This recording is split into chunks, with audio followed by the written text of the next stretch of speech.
You may not be able to afford some types of yam. That message from farmers to consumers this evening as the crop is still recovering from the hurricane. At the same time, a disease has wiped out two particular yam types in the farming belt of northern Clarendon. Details from Dwayne Anderson. A yam festival in full swing in Kellits in northern Clarendon. A marvel in many ways after nearly 70% of the country's yam crop was destroyed just 5 months ago by Hurricane Melissa. Since Melissa, understand, yam a bit short at the moment because you know say we Chile and them place produce more yam than us. And through the Melissa storm damage down there, so it kind of feedback on us. A shortage and subsequent increase in the price of some types such as yellow yam, but others gone entirely out of cultivation. Like all the sweet yam now, some disease killed out the sweet yam years ago because we have to use some kind of chemical to keep it up, but seems like the chemical wasn't working, so it vanished like sweet yam. But at the moment we still have yellow yam and we still have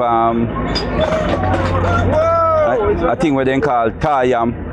Some people call it white apple. We still have that. We haven't seen Sylvinson for a while.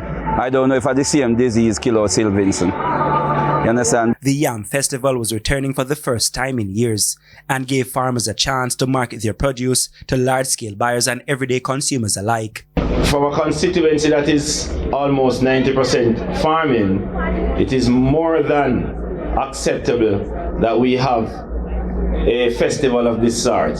And I think this should be the start of what should be more festivals of the nature, because we are a producing constituency. Getting more people to participate and attend next year, though, will require improving commute to the area. These dirt-covered, crater-filled parts are not the farmlands from which the yam was cultivated. These are the roads serving the community. When I have the opportunity in the near future to speak with the minister, I am going to bring that to his attention because he's correct.